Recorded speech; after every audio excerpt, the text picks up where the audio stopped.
A riqueza das augas galegas xa está fora de calquera dúbida. A Xunta de Galicia vende editar Inventario da Biodiversidade Mariña de Galicia, que recolle todas as especies que se atopan no litoral galego.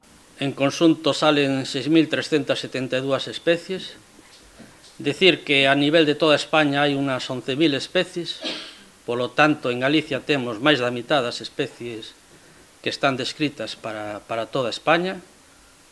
Representa un número moi importante. O catálogo foi posible grazas ao traballo de 85 investigadores de diferentes centros, tanto galegos como nacionais e internacionais. A obra ofrece unha fotografía da biodiversidade que acolle Galicia, algo que facilita tamén a súa protección. Porque para protexer, primeiro hai que coñecer. Porque para saber en que estado se atopa a biodiversidade mariña galega e como evoluciona, primeiro hai que coñecer a súa distribución e a súa abundancia. E porque para determinar que zonas debemos protexer e como debemos xestionar os recursos e os ecosistemas, primeiro hai que cuantificar esa biodiversidade. A publicación recolle todas as especies coñecidas dende a desembocadura do río Miño ata o do Eo e dende a zona intermareal ata a abisal. Tamén a montaña submariña do Banco de Galicia.